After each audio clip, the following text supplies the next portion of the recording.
It's the new wheelchair quest vlog! Yay! So exciting! It's been well over a year since my wheelchair Betty has been working properly.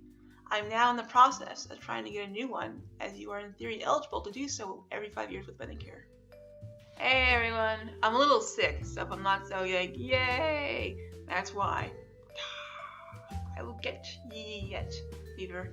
The last time I recorded a part for this vlog was in late January. It is now the 8th of March, and I finally am going to get appointments to see the wheelchair clinic.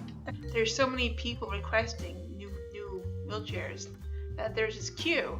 And obviously, since I have a loaner chair that is in working condition, my case is not as high priority as opposed to someone who doesn't have a wheelchair at all.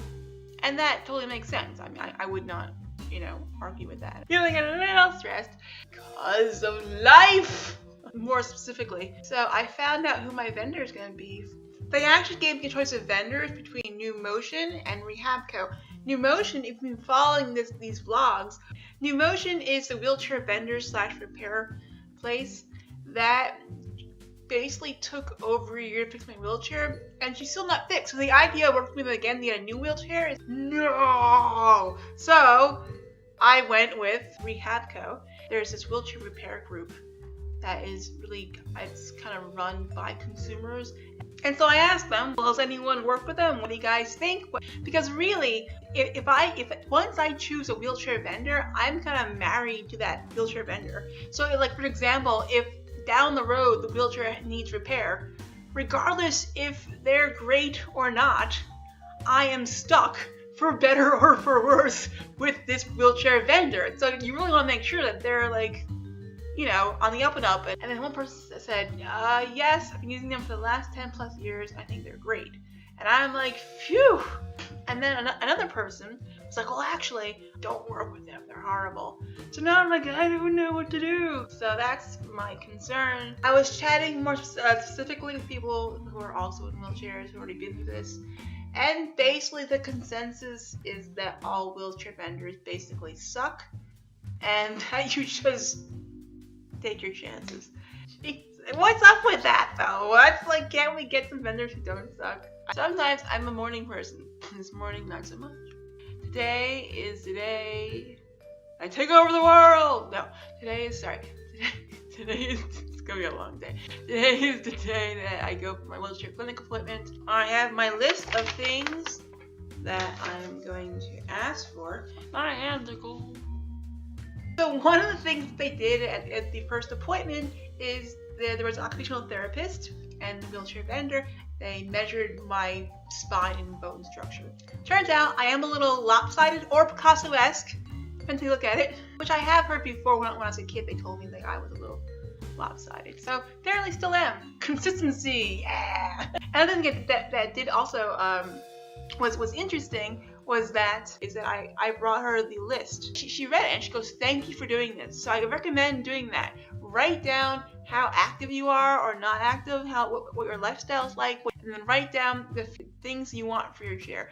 So for an example, I told them that I really want to get back on the subway and that my mid-wheel drive chair was not the best for that, or so I've heard. And then I've heard that rear-wheel drive or front-wheel drive is better for getting on the subway. So one thing I asked was rear-wheel drive or front-wheel drive, as well as torque, which will give me a little more oomph when trying to get over the gap, assuming the gap is not absurdly high. Definitely speaking up is very, very important, and I'm really grateful that I got that advice from the community. It's like 6:55 in the morning.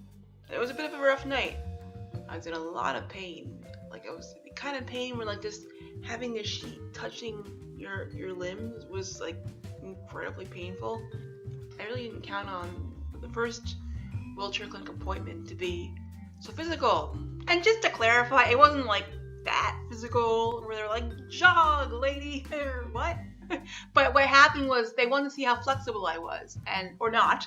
I went into the appointment already spastic, and when I'm already spastic or stiff, the worst thing that people can do is move me further. I need to just kind of let my body rest.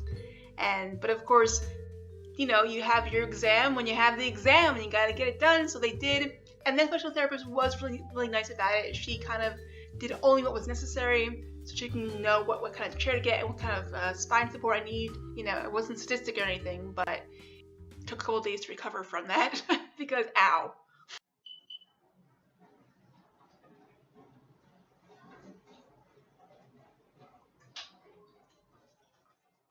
So, because it is raining, I have added the oh so attractive garbage bag look to Rebel, which is a chair I'll be taking outside.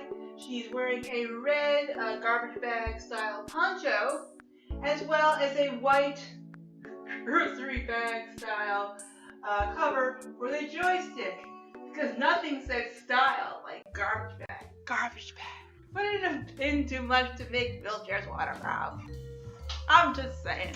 I'm not cognitively at my worst, but I'm not at my clearest. Like at one point when they asked me what my current address was to make sure that registration was updated, I was good up till I got to the apartment number, and then for the life of me, I went totally blank. Which happens when I have a lot of headaches and I have too much liquid in my head. It's not that I forgot my apartment number. There's a 6 in my apartment number. But my brain was confusing it with R, so I kept saying R as part of it. I'm like, no, there's no R in my apartment number. And so I was confusing myself. So that was the beginning of the appointment. And then I was like, how the hell am I gonna do this? Sometimes you deal with wheelchair vendors. Perhaps if you're not on your game 100%, they will try to get away with shit. I'm not on my game, clearly. And this chair is my chair for the next 5 years. What am I gonna do? But thankfully, Amanda and That's Not a Clinic is not like that, where you have to always be on your game or they're gonna like screw you over. They're really kind of concerned about the patient and they want you to get the right chair. And so that is a relief. So that's it. Stay tuned where I find out, do I actually get a new wheelchair or will I just cry?